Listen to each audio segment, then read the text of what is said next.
All right, good morning, everybody. Welcome to today's webinar. You have me here, Jane Stevens. Let's get started. We have lots to cover, so let's just jump right in. Here we go. All right, thanks again for joining me today. We are going to be talking about working with sellers. So last week we talked about working with buyers, and then we did a follow-up webinar all about multiple offers. And in the multiple offers webinar, we really discussed things from, being from the perspective of being a buyer's agent.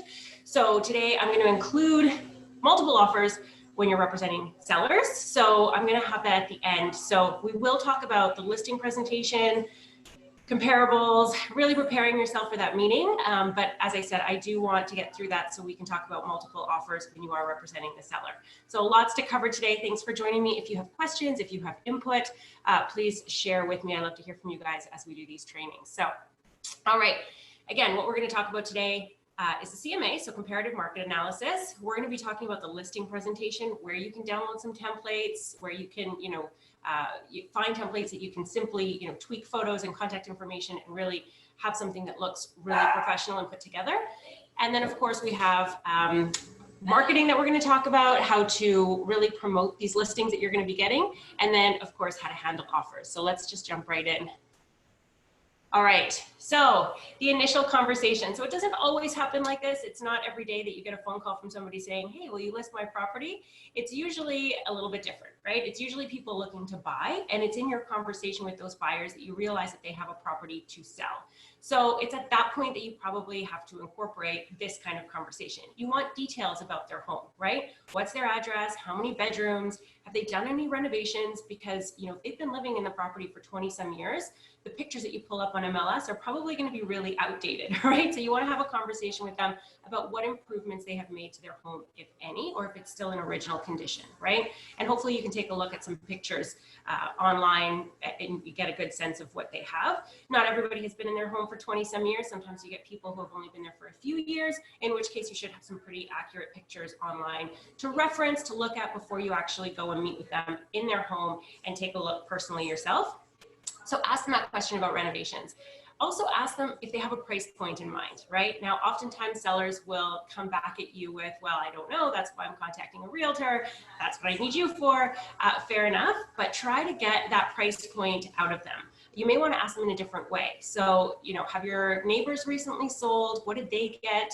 Does that sound in line with your property? And oftentimes that will get them talking, right? So they might say, yeah, no, our neighbors just sold for 1.2 and our house is way nicer, right? You're always going to get sellers telling you that. So then you know already that they're expecting more than 1.2, right? So you don't want to go in, looking at comparables and, giving them a lower end price point, because you already know what they have in mind, right? They're hoping that you're going to tell them that their property is worth 1.25, 1.3, whatever it is, right? So definitely ask them that question and really try to get that information out of them. Also ask if they're meeting other agents, right? Are you the only one in the running? Probably not, right? So find out from them if they are interviewing other people, when they plan on making a decision, and then just ask if you can go last. And the reason for that is because when the time comes to do your actual presentation, you can hopefully say to them, since you've already met with a few other agents, what was something that you saw in their presentation that maybe I didn't include that you were really hoping to see, right? So in other words, if they say, well, we interviewed with this agent who was going to do aerial shots and show the distance from our house to the lake, no problem, you can definitely include that, right? So it's nice to go last to know what your competition is. Even if you don't know it, you can ask them, what was it that appealed to you from the other listing presentations, and how can I improve mine? What was missing in mine? How can I earn your business, right? So we're going to talk about the listing presentation as well, but in that initial call, hopefully trying to go last if possible. There is an argument that you might want to go first. If you have a little bit more of an aggressive sales personality, you might want to go in first and get that deal signed, right? Get the listing agreement signed. But sometimes people, if they have admitted, you know what, we are going to interview 3 agents, oftentimes they do want to meet their 3 agents. So unless you know that you have that aggressive selling style, you may want to meet with them first and get that listing agreement signed right then and there. And then nobody else even has an opportunity to interview for the listing agent position, right? So just another school of thought. So knowing what your style is and going with that. Of course, if you do have a listing presentation, I'm just going to mention quickly here that you do want to be updating your CRM. So in other words, you want to be going into your Zolo CRM, you want to be finding that client that you just spoke with, and you want to be entering a listing pitch. So you would update their activity with a meeting, and then you would select listing pitch. So that's a listing presentation. The Zolo bot loves that. So definitely plug that information in so that you continue to get good leads, right? We're always feeding the system so that it keeps sending us the leads we want. All right, so that's the CRM. Let's talk about the CMA, competitive market analysis. So there are a number of ways that you can do this. I'm going to suggest that you go into Treb and you just pull up 3 active properties, 3 sold properties, and 3 terminated properties, right? So what that's going to do is it's going to show your sellers, your potential sellers, what's on the market right now. So what's their competition? What has sold? So that's going to give them a nice price range to work within. And what has been terminated will likely tell them what was listed too high and didn't sell, right? So if you can go into Treb and really do that search where you're comparing apples to apples, you want to make sure that if you're, showing a detached home, with a pool that hopefully, there was a comparable nearby that also had a pool, also was in similar condition, that recently sold, and you can use that as a really good comparable, right? So going into Treb, this is, Treb training here. I won't go into it in detail. I'll just show you some screenshots so you have an idea. But if you do need a little bit more guidance on this, we do have a new agent orientation tomorrow that you can jump in and take, where I'll be doing some live MLS searches and whatnot. But otherwise, there's tons of things on Google. We've got our GM channel, so lots of resources. But really, what you want to be doing is you want to be jumping into Treb. You want to go ahead and select a condo if that's what you're selling, which is actually, those are really great because there's usually lots of movement in condo buildings. So you'll be able to see, hopefully the same style of unit, right? The same floor plan that is just recently sold. That'll be a really good comparable for you. So going into Treb, selecting what type of property it is, whether it's detached or a condo. And then of course you want to say unavailable, right? As I said, you do want to print off 3 available properties, but for now, just looking at what has sold, select unavailable, and then you want to say unavailable that's sold, not leased, but sold, right? So you want to select those 3 criterias, and then just click on continue, and then that will give you this, further search criteria form to fill out. So in this case, then you can go ahead and select the area, the municipality. So you don't really want to be putting in specific addresses unless, of course, you are dealing with a condo building. So if you have, say, for example, there's a series of 4 or 5 or 6 buildings, and they all kind of have the same address, 5200 to 5300, it's all in that one block, then you can specify the street address to be within that range, on that particular street. So Dundas, in this case, in Burlington, that's a condo not too far from me. And then you don't want to put price, right? You don't want to say anything like that. You just want to be comparing, again, apples to apples. So the next thing you would really want to specify is that you're just looking at 1 bedrooms in that building if you are potentially going to list a 1-bedroom property, right? You don't want to get confused with 2 bedrooms in there. You don't want to suggest to your seller to, put their 1 bedroom on the market for something that a 2-bedroom sold for. It'll be out of line, right? So just cut that out, just specify 1 bedroom, and then that will give you a list of properties that sold that are similar to the unit you're hoping to list. So it's going to give you a long list, especially again, if you're dealing with condos. So what I like to do is I like to sort it by sold date. So in other words, just click on the sold date field twice. So up at the top, you'll see this column title. You just click on that twice and it will sort it from most recent to not so recent. So you'll have the most recent comparables up at the top. So as I said, again, really take a look at these condos, compare it to the pictures that you've already hopefully looked at of the subject property that you're hoping to list. Compare them, see if those are, good comparables, same layout, that sort of thing. A trick with condos is that if it is, unit 503, right? If 303 sold, that's probably going to be the same floor plan. So really, trying to pull those out and see what those sold for. So again, you're pulling up the 3 most recent sold properties. You're going to print those out. And as I said, do print out 3 active properties and then 3 terminated, just so you can tell your clients, your potential sellers, what they should expect. So that's a quick and easy way to do comparables. And then of course, you can select the comparables that you want to present to your clients.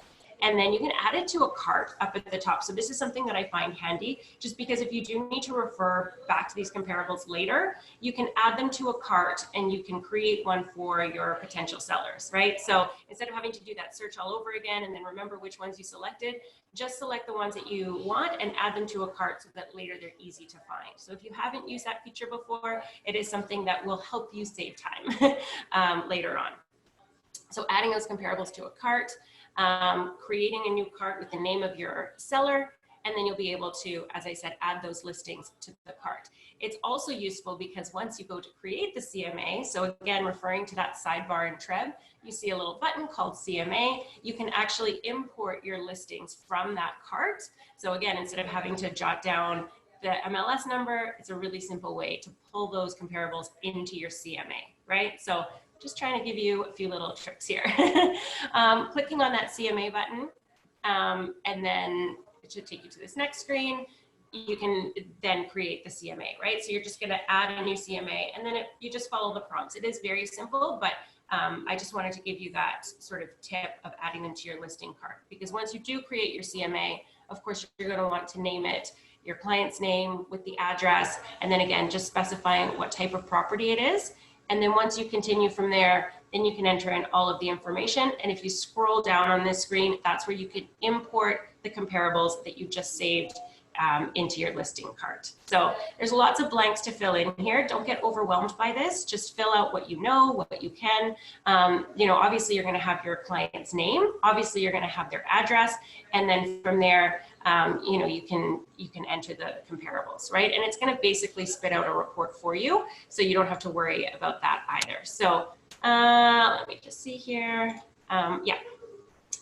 It's going to spit out this report. So this is going to be a PDF. Now, I recommend that you give this a go, do your own property, right? Play with it, see what it looks like, see what it feels like. But I'm going to recommend that instead of doing the CMA that way through Treb, just because imagine the scenario, right? You're going in and you're doing a listing presentation and they're interviewing 3 Treb agents and they all come in with this exact same presentation that they've downloaded from Treb.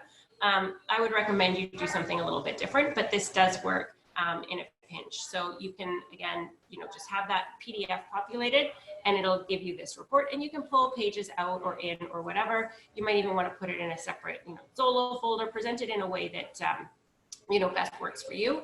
And if you do have your own branding, then of course, you know, we can talk about that in a minute. But this is what the Treb report is going to look like. But there is this other button within Treb, and it's called Top CMA. So this is something that is outside of Treb that you would have to pay for. I believe it's $30 a month. Everything's $30 a month in real estate, I find. So you would just select Top CMA, and same thing. You've already selected your comparables. They're already saved to a listing cart. All you would have to do is select the comparables that you want to include in your CMA. And this time, instead of pressing the CMA button on the sidebar, you're pressing Top CMA. And what this does is it also spits out a report, but instead of it just being a static PDF, it is interactive. So it's something that you can email, it's something that they can click on. So for example, when you print out, you know, a previously sold listing or you include it in a PDF, all they're going to see is one photo, right? Just that one photo with the MLS listing of that property that's sold. But with Top CMA, it's again more interactive, so they'll be able to see all of the photos. They'll be able to click on them. They'll be able to see large, you know, formats of that picture. So I do recommend upping your game and, you know, preparing a Top CMA as opposed to just that PDF that I just previously showed you. So again, play around with this. Again, I believe there's a free trial. So again, do it on your own property just to see how it looks and feels. And yeah, just you would type in the address. So as soon as you click on that Top CMA button, this is what you're gonna see. So it's gonna verify the type of property, the number of bedrooms, all that kind of stuff as soon as you enter in the address, which is really great. So it's pulling information from Treb from previous listings, right? And then from there, you can add your comparables, right? And again, it's gonna look something like this. You can email it to them. You can still print it out as a PDF. You can see there where it says share report. You can email it to them or you can download it as a PDF. And it just looks a little bit more modern. I feel like that original CMA that I showed you within Treb, it probably hasn't changed since the 90s, or at least it doesn't feel like it has. So this one is a little bit more modern, a little bit more sophisticated. It shows that you are not just aligned with a tech-powered brokerage, but you are tech savvy. And these are the kinds of reports you're going to be generating for them, right? Not just PDFs. All right. So once you've prepared your CMA and you're ready for the appointment, what do you do between that call and before the meeting? A lot of agents do nothing.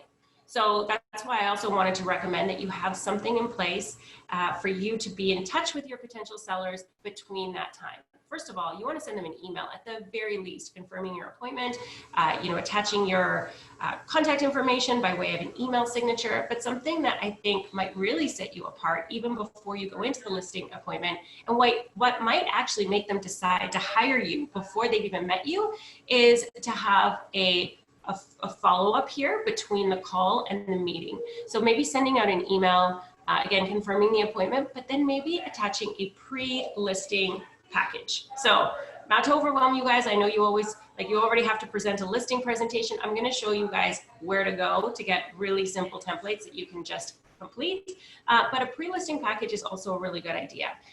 Because it's going to introduce you to them. You might even want to do a little video introduction, right? Looking forward to meeting you on Saturday. In the meantime, please have this compiled. So here we go. So a pre-listing package, you can have your intro bio, right? Whether you just have that, as a PDF, or whether you include a video. And video messages are so powerful. So if you can do that, that's really upping your game. You can talk about properties that you've sold. You can include testimonials from past clients. You can include a marketing plan so they know what it is that you are going to do, how it is that you list properties, market them, what is it that you do differently, right? You can definitely talk about Zolo in your marketing plan and the amount of traffic we get to the website. We're over 10 million visitors a month, so that's huge. That's definitely something you want to include, not just in your pre-listing presentation, but in your actual listing presentation. So you really want to be selling yourself before you even get there, right? So you want to maybe include your strategic partners. So I have a stager, I have a home inspector, I have a mortgage broker, you have this team. So again, you can put together a PDF, really quickly and easily. And again, these templates are out there and they're available for you guys. You don't need to reinvent the wheel. There's something that I always recommend. It's called Breakthrough Broker. So breakthroughbroker.com has a ton of templates that you can download. So something like this 3-phase infographic, you can find something like that on Breakthrough Broker. So it's a really great resource and it's free. I like to recommend stuff that's free. So you can download stuff like this, and this could be part of your pre-listing package. It doesn't have to be super fancy, but if you just take the time to include a few things, then again, you're already starting to sell yourself before you've even shown up to the appointment, right? You might want to include a checklist for preparing their home for sale, right? What to expect, what the home selling process is all about. You might want to include some local market data, some local city and community information, whatever it is that you feel comfortable with. If you're active in your community and you volunteer or you whatever it is, you give back in some way, include that, right? Sellers are going to love that. And then last but not least, I really love this suggestion. Ask them to do something for you. Simply ask them just to have all of their paperwork ready for when you do actually meet them at the property, right? So have a copy of a key, gather documents regarding your mortgage, your title paperwork, all that kind of stuff. If you show up to that listing appointment and they have that paperwork ready, not only did they read your pre-listing presentation, but it shows that they actually are motivated to list, right? If they've done some homework, if they're providing you with information, that's a little bit more motivating. That's a more motivated seller than somebody who's just going to sit back and listen to your presentation and maybe not have any plans to list until next year or whenever, right? So there you go. There are some things that you might want to include between the call and the meeting. All right. So let's talk about that actual meeting. So the listing presentation. So this is where you show up. You show up at the property, you're ready to go. You have your comparables. This is what you need to bring with you. You want to be bringing your comparables at CMA. You may have even included it already in your pre-listing package, but I would suggest not to share a suggested price with them yet. That's what they're kind of waiting for, right? So you don't want to give it all away. So what you want to bring with you to the listing presentation is your comparative market analysis. So your 3 active properties, your 3 sold properties, your 3 terminated properties that are all similar to the property you're going to see. Bring your listing presentation in a variety of different ways, right? So you might want to have it printed and take the time, send it to Staples, ask them to bind it for you. It looks really professional. It might cost $10, but honestly, it, again, will set you apart. If you just bring these pieces of paper that are stapled together or thrown into a folder, not as professional, right? So have it bound if you have the time, and then bring your iPad or your laptop. And the reason why I suggest this is because when you walk into a listing presentation, obviously the first thing that's going to happen most of the time is that they're going to give you a tour of their property, right? Take notes, show that you're listening, show that you're going to be taking this information back, right? And then follow their lead. Some people are really formal, right? And you'll sit down at the kitchen table and they'll lean back with their arms crossed. They probably want the full presentation. But if they are, pouring you a glass of wine or a cup of coffee, whatever it is, then they're probably a little bit more informal. They want to have a real conversation with you. So just follow their lead. And in that case, you might want to take out the printed copy so you can have more of an interactive conversation as opposed to that formal presentation. So just follow their lead and be prepared. Of course, don't forget to bring a blank listing agreement and MLS data information sheet. At the very least, bring the listing agreement because you want to have that signed at the end of your listing presentation. If they are on board, you don't want to have to say to them, okay, great, I'll send you a listing agreement by AuthentiSign tonight in 2 hours, because they can change their mind, right? You want the commitment right then and there. So bring a listing agreement with you. Bring the FinTrack form. Working with a realtor, you're obviously going to want to see their photo ID. You're going to want them to sign the working with a realtor. The MLS data information sheet, I put it in there, but really it is a long form and you have to fill it out, really in a lot of detail. So you may not want to do that with them at the property. You can, do it afterwards, and that's something that you can send to them by AuthentiSign. You already have your listing agreement signed. You have the FinTrack form completed. You've got the working with a realtor. You can send them the MLS data information sheet maybe later. So yeah, and again, that's something that you can populate from the previous listing, right? So you can take all that information.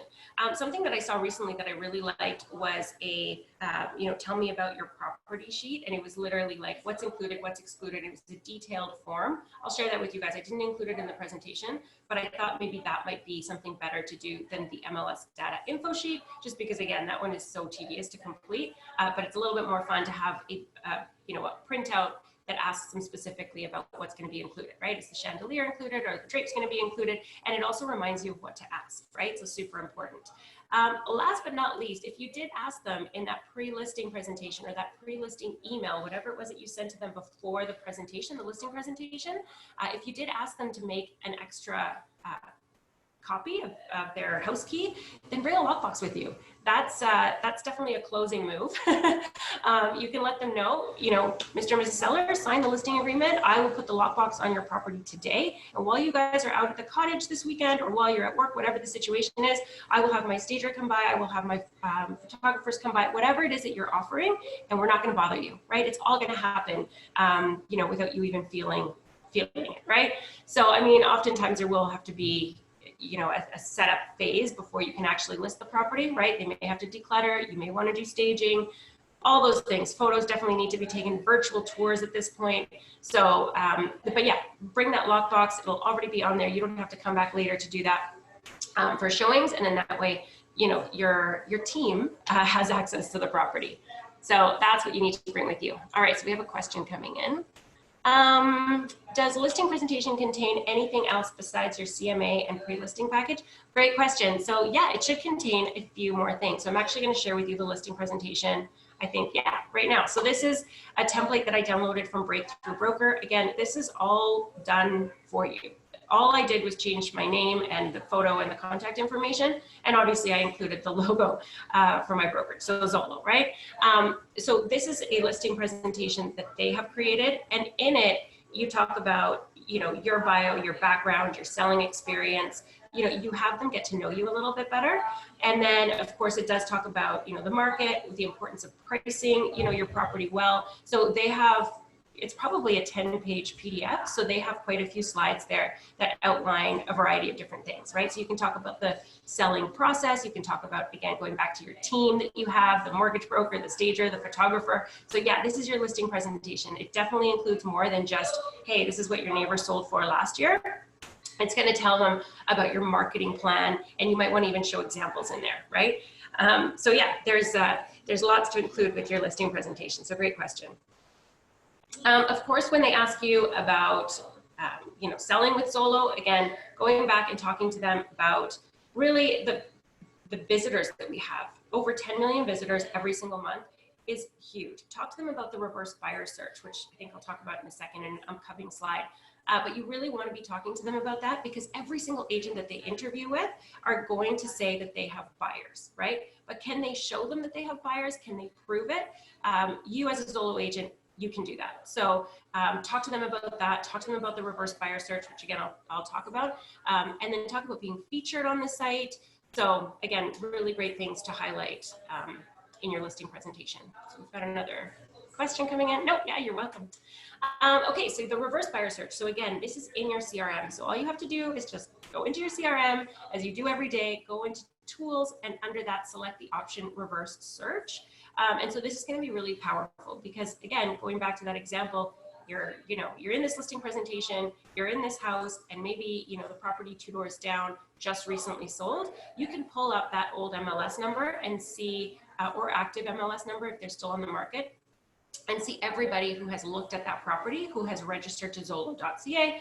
So you can reach out to these buyers, right? Obviously, they looked at a property that's really similar to theirs, and you might find a buyer that way, right? So that's the proof in the pudding, right? So you can definitely show your sellers that, and that should be a pretty impressive takeaway. So it's not just a statement that some agent is making. Yes, I've got buyers, and really all that means a lot of times is that they're going to post it on MLS and hope to get buyers, but here you can really show them that you do have buyers that have registered to the site. You have contact information for them. They're looking in that price range. They're looking at similar properties. You can reach out to those people, right? So you definitely have buyers. Definitely showcase that. And then, of course, talking to them about being featured on the website. So if they're in Toronto and they type in Toronto on the Zolo.ca website, all of the listings are going to come up, every single listing, and it's not sorted by price. It's not sorted by, newest listing. It's sorted by recommended, and Zolo recommends their listings, right? So it doesn't matter. Anybody can go onto Zolo and type in Toronto, and they might be looking in, the $700,000 range, but the first property they're going to see is a Zolo listing. So again, something really powerful to show your clients. So that's something else that you can include in your listing presentation. All right, so the question of commission always comes up in a listing presentation. So 2.5% is what, it is out in Oakville and most parts of the GTA. I know that Hamilton, will do 2%. Know where you are, know your market, know what, the going rate is, right? So you definitely want to encourage them to cooperate at 2.5% as well. So you're going for that 5% commission, right? Now, of course, if they're going to buy with you as well, don't just take their word for it. You might want to give them a little bit of a discount on the commission. If they are also promising to buy with you, in that case, have them sign the BRA right then and there, right? You won't be able to discount your commission without that. But really try to stay away from discounting commission altogether, of course. But, sometimes we do have competition out there who's willing to reduce it, but then just go back to really explaining to them the differences, right? Know what it is that, discount brokerages are offering or not offering, and show them how it is that you're going to be different, right? And by reducing your commission, you're likely going to be taking those services away, which is only going to hinder the seller, right? We want to get your home sold as quickly as possible for the most amount of money. We need all of these things included, and that's what's covered with my commission. So really have a script or something that you're comfortable with in saying, so that you can justify what it is that you're asking for. All right, so let's see. Marketing, yes, okay. So if we're listing agents, we are marketing their property. So how are we going to do that? We've already talked about the Zolo site. They're going to be featured on Zolo.ca. We have a reverse buyer search. We can talk to buyers who are looking in that price range. But what else are we going to do? Are we just going to throw it up on MLS and hope for the buyers to come in? Of course not, right? We're going to do a little bit more than that. So you might have Facebook groups that you're a part of, right? There's lots of free Facebook groups, Realtor selling Durham, Realtor selling Halton, whatever it is, right? Make sure that you're a member of these groups, so that as soon as you get a listing, right, you have that listing. It's not going to hit MLS for, say, a week, because in between that, you're doing decluttering and staging and photos and all that kind of stuff. In that week, you can definitely be promoting your listing in these groups, right? You can also be posting it on Craigslist and Kijiji and wherever it is. Marketplace, Facebook Marketplace is huge for this now. So you're going to be marketing these things, to your colleagues, to other agents who sell in your area, and obviously through these, online classified websites. So talk a little bit about that, but really most importantly, you want to be talking about staging and photos. So this is actually a true story. You can see on the left-hand side there that, you know, that is the same as the photo on the right-hand side. It's the same living room. But definitely a bachelor pad before, right? The projector, you know, leaning up against the popcorn box, pointed at the projector screen that was down. So actually the furniture was what was already in there. And, you know, obviously the stager just brought in some baskets and some pillows and some, you know, art, really. I think she brought in a couple pieces of art, but what a transformation, right? So definitely be talking to your clients about staging the property. Now, you know, you do have to talk to them about, you know, who's going to pay for that and whatnot. Staging can be expensive. It's best if they pay for it. But of course, that's going to be something that you negotiate. And maybe you have a stager that you work with, you know, who will give you a discount until the property sells. You know, you can work something out like that. But definitely wanting to stage the property, suggest that, and definitely getting professional photographs. You're not going to be the one going through with your cell phone taking pictures of the property. You're not going to be seen in the mirror in the bathroom because you're the one taking the pictures. You're going to get professional photos done. That's going to set you apart and get their listing sold as quickly as possible. So definitely include that in your marketing plan. You might want to show them, you know, what our signage looks like or what your signage looks like, right? Are you going to have feature sheets printed out for the property? And what is that for sale sign going to look like outside on their lawn, right? It might be Zolo branded, but you might have your own branding that you've come up with, and you're going to have a really, you know, a larger than life sign. It's, you know, it's going to be whatever it is. You're going to have it lit up at night. Talk to them about that so they know what to expect, right? So show them what it is that you, what your marketing materials are. And then also talk to them about how you might want to be doing direct mail. This is something up to you, whether or not you're going to do it. You know, you can either send out flyers promoting that you have this, postcards promoting that you have this listing coming up.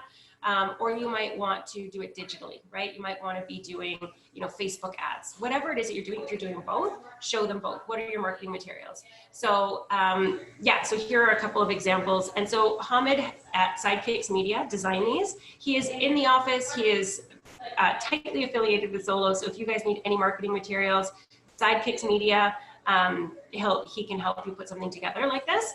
So here's an example of a postcard that he created. And then on the back side, this property actually had sold, right? So she wasn't, Alessandra wasn't promoting a listing that was coming up soon. She promoted something that sold. So of course, you know, that's something that you can do as well. But if you are doing this in a listing presentation, maybe show them something that is coming soon, right? This next one here is another one that was created by Sidekicks. So it's another direct mail postcard. And then this one is, you know, promoting him individually as an agent, not a particular listing. So again, I mean, if you are presenting this as your listing presentation, make sure that you're showing how you market coming soon listings, right? All right, don't know what happened there. All right, let's talk about open houses. So open houses, I know that we had a few agents do open houses this weekend. So this is the first time we've been allowed to do that, which is amazing. But right now, still find out from your sellers what their comfort level is, right? Do they want to have open houses? And if so, how are you going to conduct that, right? Or are you going to do virtual open houses? So you definitely want to be offering a virtual tour at the very least, right? 24/7, anybody can go online and take a look at this virtual tour, but maybe you're going to commit to being at the property on Saturday and Sunday from 1 to 2, and you're going to do a virtual open house, right? You're going to actually go through with your phone, you're going to walk through the property, and then you're going to upload that on your Facebook business page, whatever it is. Make sure that you're telling your clients, you know, how it is that you're going to be conducting these open houses, you know, in these new times, right? So letting them know all of your marketing strategies, including these open houses, virtual or in person. So of course, always the CRM. Always going back. So don't forget to update the fact that you have a listing in your CRM. Again, the Zolo bot is going to love that. So you want to go into that client's profile, update your activity. And in this case, you want to go to agreement and say that you have a listing agreement signed. So that's always exciting. So enter that information into the CRM. All right. Now in terms of uploading your listing. So you have that listing agreement signed. You know, your clients are excited, you're excited, you know, you're going to line up all of your professionals to come in over the next week to do all that they need to do. And, you know, in a week's time, you're going to upload that listing and it's going to go live on MLS. So what does that mean? Here at Zolo, we upload our own listings. So really make sure that you have your paperwork in line. listing agreement, and MLS data information sheet. So you're going to want to go into Treb, obviously sign in. And then over here on the sidebar, you're going to have that add edit button. So sometimes I get asked, where do we go to upload our listings? It's right there. If you don't have access to it, just send a quick email to your growth manager and they'll be able to give you access. I know sometimes when you join at first, it doesn't, but it should. So add edit, and then that takes you to this screen here. So if you have a detached home or a condo, you specify that, and then you obviously say whether or not it's for sale or for lease, right? Because you might be listing something that's for lease.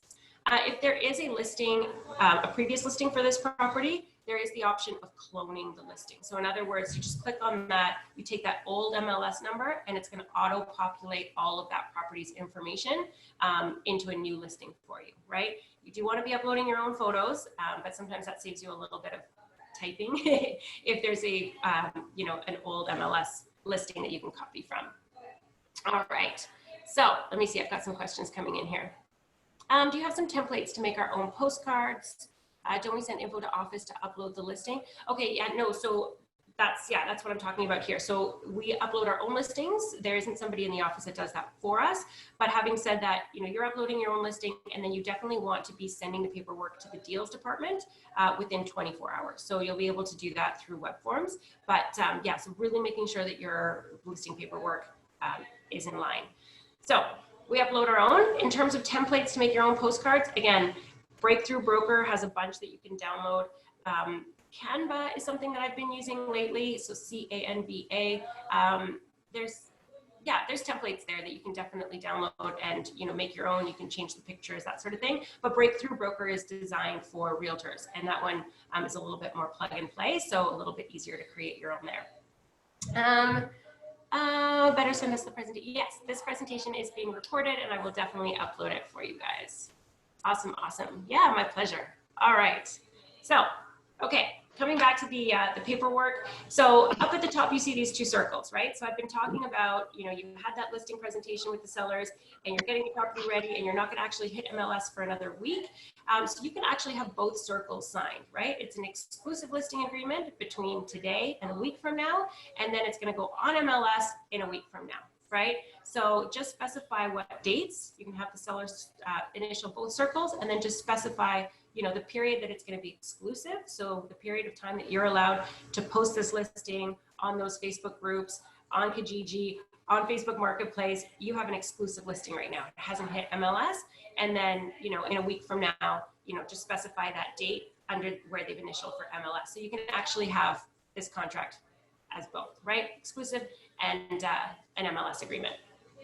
Perfect. So everything else, you know, is pretty self-explanatory. You want to be putting in the seller's names, and of course, when this contract is going to commence, you know, which could be today if it's an exclusive agreement. If they don't want to do that for whatever reason, then, you know, you could just set that start date to be the date that you anticipate putting it on MLS. But I would recommend doing both. This is the MLS data information sheet. This is the one that is a little bit tedious to fill out, but here it is. You can go through it. Again, if there has been a previous listing for this address, then hopefully most of this will be auto-populated. So yeah, have fun with that one. Another thing that I just want to suggest, or not suggest here, but just remind everybody of, is if you and your seller decide for whatever reason to change the list price or extend the expiry date, whatever it's going to be, you can't just go into Treb, right, and do it, right? Physically you can, but you can't without the proper paperwork in place, right? So make sure that any changes are made in writing. So if you and your seller discuss, you know what, let's lower the price, then you're going to go ahead, you're going to fill this out, you're going to send it to them for signature, and then you are authorized to make that change in MLS. Don't do it the other way around. Make sure you have everything in writing, always. All right. Okay, so here we go. Let's talk about offers. So you have your listing uploaded. There have been a bunch of showings. Actually, I didn't mention Schedule Lock. So when you do upload your listing, you are going to get an email from Schedule Lock, and it will ask you for showing instructions, right? And so that's where you're going to say, this is the lockbox code number, and you can say, you know, property is vacant, show anytime. auto confirm, all that stuff. You can set it up in schedule lock. So you'll get an auto email from them. And then again, you just fill in the blanks. There will be times, of course, that, you know, maybe it's tenanted. So in that case, you can put in the instructions, 24 hours notice required, whatever the case is, right? So there you go. You'll be able to give instructions like that. But once you've had a whole bunch of showings, generated some interest, and you get an offer, that's always exciting. So what do we do with that offer? We're just going to assume right now that it's just a single offer that has come in. We're not in multiples yet. We're not talking about that. So whenever an offer comes in, super exciting. You want to review that offer. You want to disclose the fact that there is an offer to your sellers as soon as you know about it, right? So set a time to, you know, talk to your seller about the details of the offer. And then this is what you'll want to review, right? The price, the closing date, the conditions, what's excluded, what's included. So that's typically going to be on your MLS listing. So going back to that listing presentation, when you spoke to your sellers about the chandelier being included or excluded, you know, hopefully the buyer has gone in there and just copy and pasted that, but pay attention to that, because sometimes sellers will say, you know, we want the chandelier, right? So just make sure if they've got it under inclusions that you're noticing that, right? So really review the offer carefully. What's the price, right? Is it in line with what the seller is expecting? What's the closing date? Hopefully they're able to match what the sellers want. Typically that's, you know, what the buyer will try to do, or the buyer's agent will try to do. What are the conditions, if any? Hopefully there's none, and it's a good offer, but you know, oftentimes maybe they have a ton of conditions. Maybe they want financing, maybe they want inspection, maybe they need to sell their home, right? So just really review that with your seller. And then again, as I said, the inclusions and exclusions. You know, they might even ask for some other things in the Schedule A. So again, you really have to review every detail, right? If they're asking the seller to repair roof shingles or repair the driveway or whatever it is, you know, really make sure that that's in agreement, that the seller is prepared to do that. You know, they might not want to take on a huge expense if, you know, if it's something like finishing the basement. I don't know, I'm making that up, but you know, you definitely want to go over this stuff with the sellers so that they fully understand what it is that they are accepting or countering, right? Yeah, are the buyers here offering a longer closing date, or is it conditional on selling their home? So really review the offer, and then these are your options, right? You're talking to your seller. The seller can either accept that, they can reject it outright, or they can counter it, right? So those are going to be your options there. We've got some questions coming in, so let me address those. Let me see, where do we upload these videos? Yeah, okay, so that's going to be on the GM YouTube channel, and I will post them as well on the workplace training channel. What advice about lockbox, central lock or manual old school lock? So yeah, great question. That depends on your area. I like the old school lock, because what happens with Century Lock is that the buyer's agent has to be a member, or they need a special one-day access code. So it can be a little bit more tedious, but the old school lock works every time. So it's just a matter of sending them the code. So I would recommend that. 15 years in real estate experience, amazing. Admin experience, okay, can that be advertised along with salesperson on postcards? I don't know that you'd be able to put it as your title, but you could definitely put that in as you know, your qualifications, right? So yeah, you can definitely do that. And if you ever have any questions about the kind of advertising that you're putting out there, again, Hamid at Sidekicks Media, I think he only does advertising for realtors, so he knows a lot, probably everything about the rules. But if you do have a question, send your advertising material to your growth manager, and maybe even Kevin Ali, our managing broker, just to get approval that you are, you know, compliant, right? You don't want to get a fine over something like that. Awesome. All right, so negotiating and counter offers. So again, assuming we have one offer in play, talk to your seller. What do they like about it? What don't they like about it? And you might want to counter, right? So yeah, the best strategy is to have one, of course. So, you know, hopefully the seller is willing to compromise a little bit. Hopefully, ideally, the buyer is giving them mostly what they want. Maybe they're a little bit low on price, and you can counter that way, right? Counter the price. So negotiating back and forth, making sure that you're getting the seller the most amount of money as possible, right? Now, if you are in a multiple offer situation, then that's going to change things for you. So let's talk about that. But before we do, I'll just address this question. Yeah, no, you're welcome, of course. All right, okay, good. We have time for this. Whew, multiple offers. All right, so I've divided this up into a few different sections. So there's a lot here, but we're going to go over the basic rules, how to set up a bidding war, how to deal with those preemptive offers, which are often referred to as bully offers.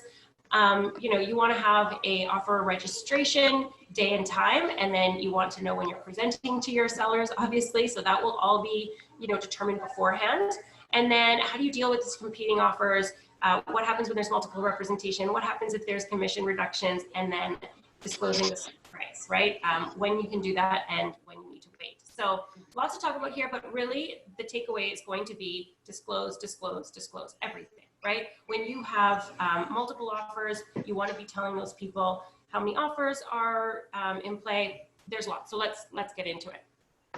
When in doubt, disclose is going to be really the takeaway here. So the basic rules, you must disclose the number of offers. So to anyone who has written an offer, if you or your brokerage are representing the seller and a potential buyer, you want to disclose that.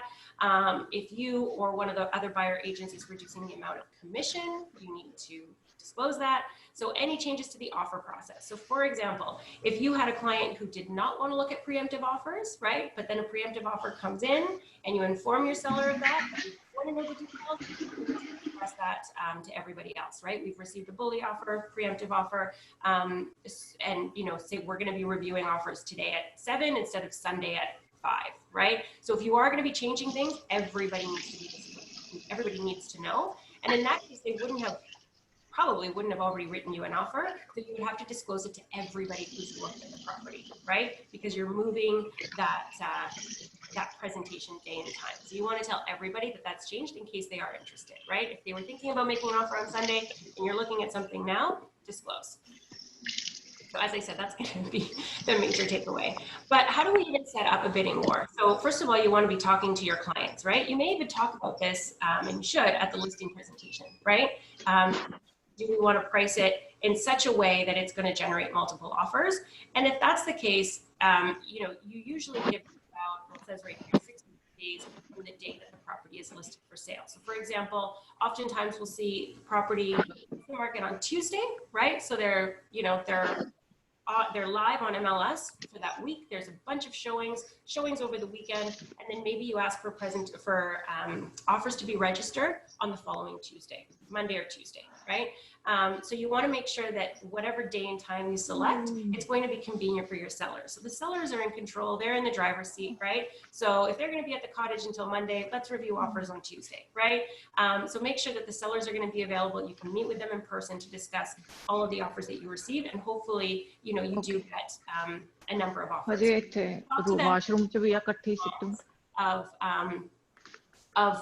Of delaying offers, because sometimes, ideally it's great and people, there is interest and you get a few offers, but you don't want to be in that situation where you've delayed offers and then nobody offers anything, right? No offers come in. So talk to them about the pros and cons there. Okay, so I've got some questions coming in. Okay, someone has their mic on. Let me just mute all.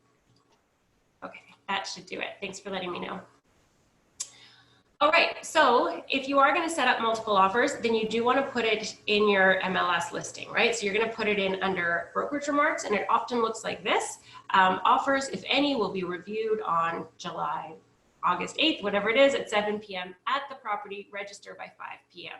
So you're asking people to register in advance, right? Because you want to get organized. You want to make sure that you've got all of these, the details of every offer, maybe in an Excel spreadsheet, whatever is comfortable for you. And then, that gives you enough time to then present all of these offers at 7 p.m. To your client, right? This one in particular says that offers will be reviewed at the property. So it's implying here that you may be able to present in person. So again, ask your sellers if that's something that they want to do, but oftentimes it's just done by email. It's easier for you to be organized. And oftentimes the sellers prefer that as well.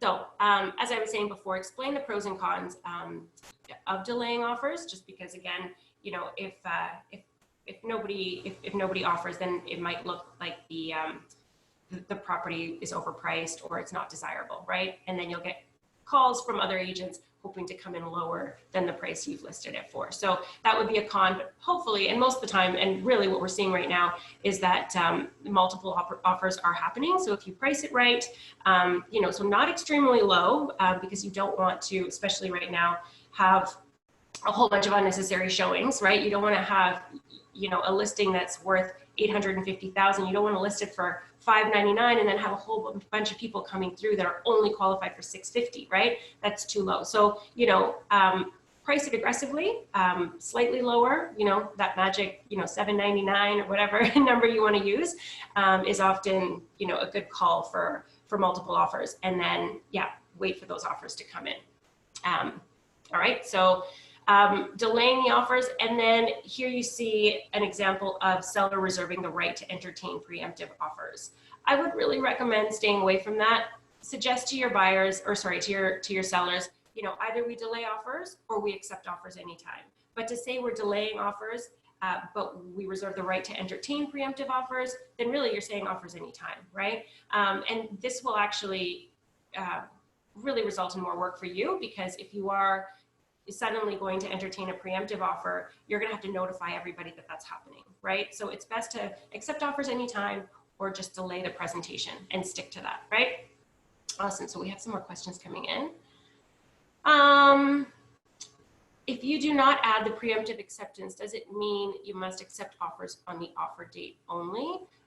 Yes, but that can change, right? Sellers can change their mind. And so I'll talk about that in some, I think in the next slide. But if they do change their mind, if they say, you know what, we don't want to see any preemptive offers, tell us that if it comes in, but we don't want to know the details. We want to make sure that everybody's presenting on next Tuesday or whatever it is. But then you suddenly get this preemptive offer and they really want to know the details, and you share it with them and it's a good offer. And then they're suddenly, wanting to entertain that offer. Now their instructions have changed. So now you have to go and you have to tell everybody who's shown the property that you're going to be presenting this offer preemptively before the offer date and time, right? So anybody who was interested and was holding off and was, respectfully waiting for that day and time, now they have to offer earlier potentially if they are really interested, right? So yeah, it definitely makes a little bit more work for you. Do we have an automatic email like Broker Bay that sends out offers received messages to all the agents that have done showings? Yes, I believe Schedule a Lock does do that. So yeah, it's just a matter of going in there and seeing, you'll see a list of who has shown the property and you will be able to message them. Perfect. So yeah, that definitely, I think that was a big reason why we switched to Schedule a Lock. So that is one of the features that they offer. All right. So again, finding out how your clients want to handle preemptive offers, get that in writing, but just know they might change their mind. And if they do, get that in writing, right? So it's all about, disclosure, getting things in writing, and following what it is that your sellers want. Again, they're in the driver's seat, right? So, you might want to ask them this at the listing presentation again, right? Do you want to be notified of a preemptive offers? Do you want to know the details? Do you not want to know the details? Do you want to see the details, but not consider anything until the presentation date? Do you want to consider offers before the presentation? So just have these questions and have it in writing, have their instructions in writing. So again, document your client's instructions and any changes. Of course, you want to make those changes in writing as well. And this might be a schedule to your listing agreement. That's where I would have it written so that it is part of your instructions and what they're asking you to do. So, all right, obligation to convey offers. So, if they have said, you know what, I don't even want to know about a preemptive offer, then as long as that's clearly written, then you don't have to convey that offer came in. If you don't have that in writing, you do have an obligation to convey offers as soon as they come in. So just keep that in mind. All right, so how do you deal with a bully offer? So let's assume that your seller does want to look at preemptive offers. So you're going to have to disclose, right? So that's going to be really the takeaway. So you definitely want to convey to your seller that you have an offer that's coming before the offer date and time. So if they want to review that, if they want to consider it, if they want to accept it potentially, you're going to have to let everybody know that offer has come in, right? So informing the parties is a crucial step. There are significant penalties if you do not. So make sure you discuss with your seller what you want to do, document the conversation. And all of this is what I already mentioned, right? So just really having, and even taking these questions, and I can post them later, having that maybe as part of your Schedule A for the listing agreement. So listing agreements don't usually have a Schedule A, but you can certainly attach one. And this might be something that you ask them to complete, right? How do you want to deal with these preemptive offers? Do you want to be notified? Do you want to see the details? All of that stuff, right? and then disclose. So again, the takeaway here is disclose. So offer registration and presentation. So again, that goes back to your initial conversation with your sellers, right? When are you going to be available? When would you like to review these offers? And then just stick to that date and time, right? So bidding war, communication, best practices. So you want to be telling right there in the brokerage remarks when you're going to be accepting offers. So what's the date? What's the time? When do they need to register their offer by? And how should they be sending it to you, right? Is it going to be by email? Are you going to be allowing in-person showings? Have all of the information there, right? You can even right there in the brokerage remarks say ideal closing date is September 30th. You know, preference to obviously condition-free offers. We all want firm offers, right?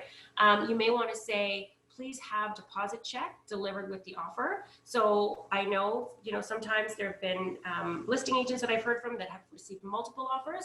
They won't even look at the ones that don't have a copy of a bank draft attached, right? That's showing them that these are serious buyers. So they look at those ones first, right?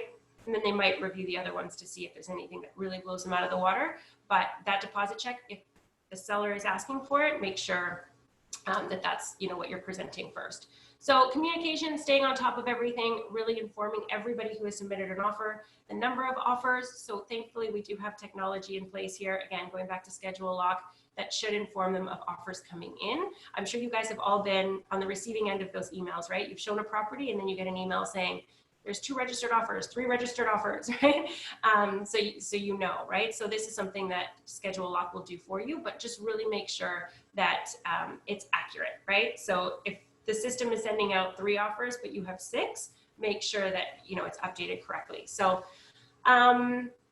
yeah, seller's intention. So you might want to say, you know what, the seller may ask for a second round, and we'll talk about that in a second, or not, right? I've had listing agents say that, which is kind of vague, but just know if, you know, if the seller is just going to take, you know, the best offer that comes in, sorry, or if they'll give you a second chance. If you are, you know, on the buying side, you definitely always want to be telling the buyers to go in with their best foot forward, because the sellers may not give you a second round, especially, again, put yourself in their shoes, right? As a seller, if you have 5 offers and there's 1 clear winner, why ask everybody else to go back for more? You might want to do it as a listing agent to see if you can get a little bit more money for the sellers, but at the same time, you run the risk of maybe turning some people off, and that they don't want to compete, right? And you may have some people drop out at that point. So something to consider, something to have in mind.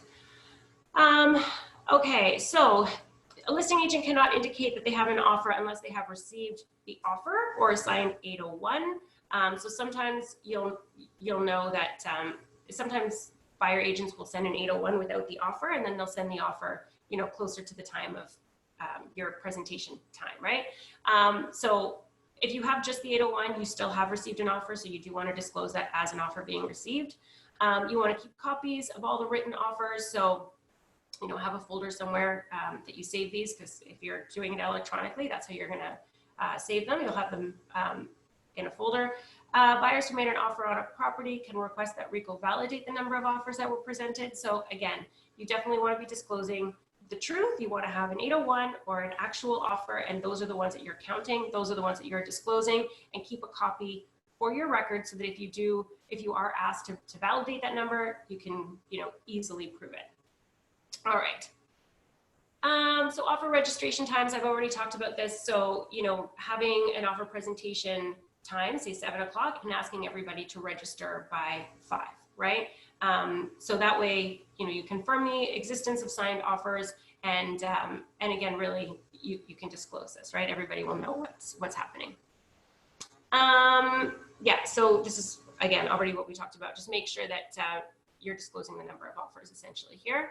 And then now let's talk more about dealing with these competing offers, right? So how is it that you're going to present this to your client? So definitely behind the scenes, you want to have some kind of a list that you're keeping track of the offers that are coming in, who the agent is, right? You want their direct phone number so that if there are changes, you know, you can call them, or if that's the offer you're going to negotiate, you want that to be a phone call, preferably not an email, but you do want to have some sort of a list where you're keeping track of everything.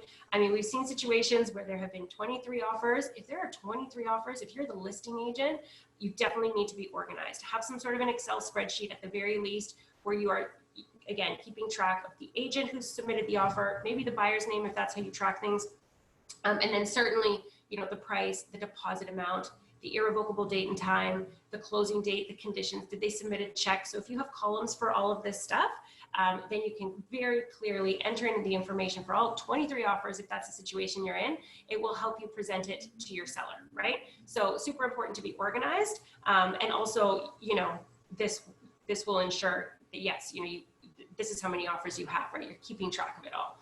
So you're not counting one twice. So definitely behind the scenes, keep track. And then here's the situation. How do you deal with these competing offers? Well, the seller has a few options. They can either accept the best offer and that's it, it's done.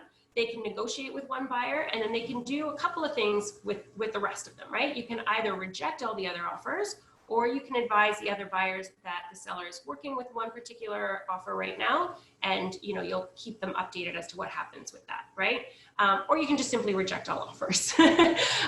So, hopefully you're in a situation where there is a really great offer, but this is your opportunity here. If you do have a number of offers that are quite close, you can ask them to improve their offer. And I think in the next slide I share, in the next one here, the email that you can send out to everybody, just informing them of what has taken place.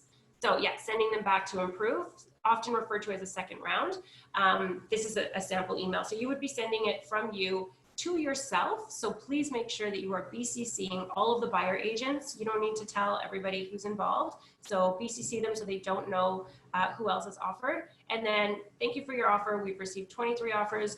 And then this is where you disclose, right? So one offer has been withdrawn. One offer I am providing customer service for. So if you're representing the seller and you have a buyer as well, you need to disclose that.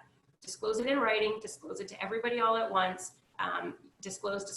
I said that was going to be the takeaway, and it certainly is. So if you want to improve your offer, please do so by email, by 1:30, whatever, if your clients would like to make any changes, right? So this is going to be, either you'll hear back from the buyer's agent saying, no, we're going to keep our offer as is, or you might have, and oftentimes the highest bidder sometimes might bid a little bit more, right? So it's a good strategy if you want to get the most amount of money for your clients, but you will also see that some may retract, that they don't want to compete. They don't want to be throwing numbers into the dark.